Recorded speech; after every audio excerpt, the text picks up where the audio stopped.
Welcome to the Box Score Sports Podcast.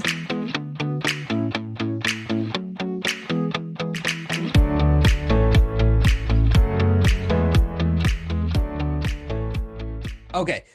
Spurs Blazers. So this series, 2-1 Spurs in the regular season. Spurs offensively ranked fourth. Defensively, they ranked third. The Blazers 20th and 14th.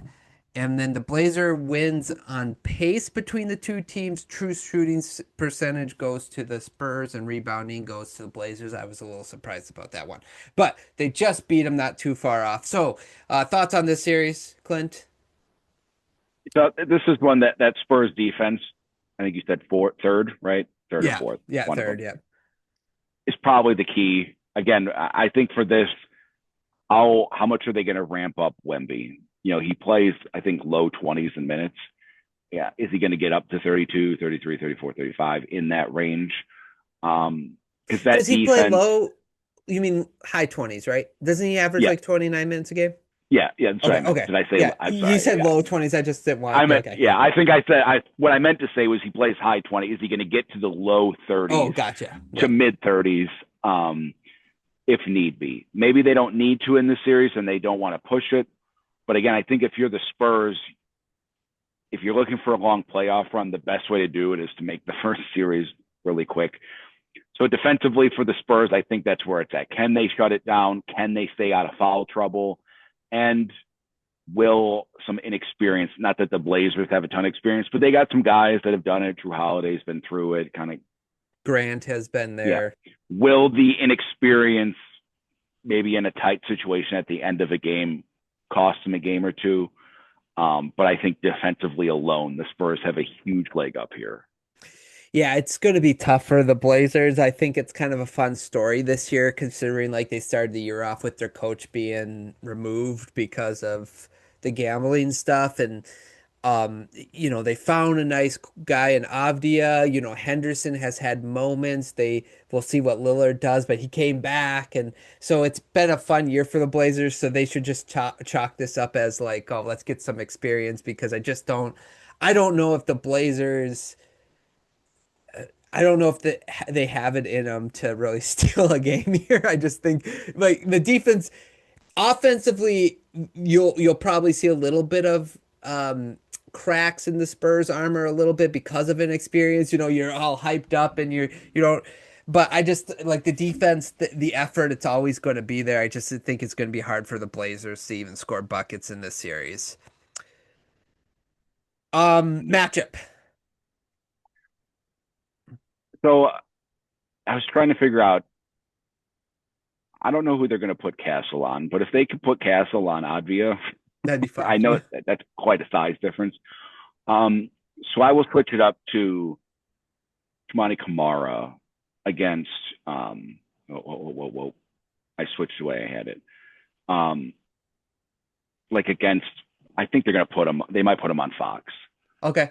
Whoever they put Kamara on, he really shut down Booker this other game. Like Booker got to the line. Kamara is like that dude for the Blazers. I thought the Blazers were going to make the play in based on their defense. They didn't. I think you said they were 14th. Like Yeah. they kind of disappointed in that way. But Kamara, I think, is the guy that can get up into the Spurs offense, break it, slow it down. As awesome as Wemby is that we talk about, like he's not bringing the ball up. He's not initiating a ton of offense. They rely on Fox, Castle, and Harper. Can Kamara with Drew Holiday give them like, they can't get into their offense. It gets kind of congested, slowed down. And that's when maybe the panic starts in. Yeah, I like that. I went Victor versus Klingon. I don't know. Well, we'll predict the series for a second, but like the dude 7'2", I've always liked him coming out of the draft, and I know like big guys take a little bit more time to develop, except if you're 7'5" and an alien, you develop right away. But I just think like if you're gonna like, I want to see some of these taller, longer big men and see like what are we going to be dealing with Wembanyama? Is there really like going to be these big guys that can maybe slow him down a little bit, or is he just going to have his way in the NBA for the next how many years. If you're going to make a list of players that you're like, hey, they have roughly the same size, they're pretty okay, like on that side of the ball, defensive side of the ball. Let's see what they got. I want to see what Klingon got against Victor. I want to see that matchup, if nothing else, just to see maybe what the landscape is going to be like in the next couple of years. Obviously, they both will still develop. They'll still both progress in the next couple of years, but it's just like a glimpse. So I'm actually really excited to see Victor versus Klingon. Yeah, it'll be interesting to see too if if Klingon can on the offensive side space them out a little. They really like to play Victor in a deep drop. Can they kind of? I don't think they're ever going to come out of it against the Blazers. I don't think the Blazers are good enough to take them out of there. But if he can knock down a couple of long range shots to keep these games, interesting. Yeah, agree. X factor for you? Drew Holiday. Can he? I don't want to say turn back the clock. He wasn't particularly good against the Suns. Yeah. Playoff Drew Holiday. He has these games where you're like, have you been here before, dude? I know you got 2 titles, but again, the combination of his defense, ability to make shots, he has these games where he's on a heater. I think the Spurs are a guard-led team, and he's still got the size, he's still got the strength, maybe not the speed that he once had, but can he get up in these guys, disrupt it, and keep the Blazers under control? Yeah. I like that one. I did put Avdia. I want to kind of see what he does in the playoffs as kind of the lead guy for a team. He's going to have like Castle maybe guarding him and Harper and Johnson. I mean, he's just going to be throwing a bunch of guys at him that are going to guard him. And I'm just like, can he perform in the big stage against a hard team? And they're going to need him to have an efficient scoring output in order to be competitive. So I think he's a big factor for the Blazers and how competitive the series is actually going to be. So I picked him as an X factor.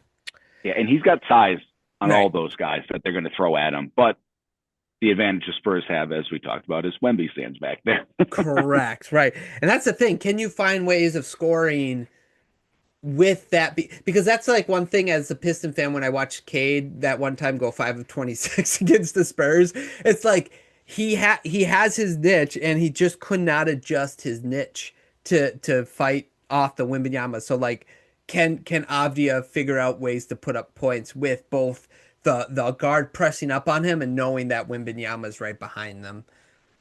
Yeah. Okay, let's pick this series. Who do you got, Clint? I got the Spurs. I'm gonna go. You know what? I'll just do it. 6. Oh, you're going to go 6. Okay. I think Portland's a hard place to play. And I wrote down 5, and then as we were talking, I crossed it out and made it 6, and then I was doubting myself. I'll just go. My gut said go 6, so we'll go 6. Well, my gut is saying an ungentlemanly sweep here. Yeah. I'm going to go sweep here. I'm going to go 4-0. Okay, ready to move on to the next series? Let's do it. Thanks so much for watching this clip of the Box Score Sports Podcast. I hope you guys enjoyed. If you haven't yet, please subscribe to our channel. Follow us on Instagram and Twitter or X. And we'll talk to you guys real soon. See ya.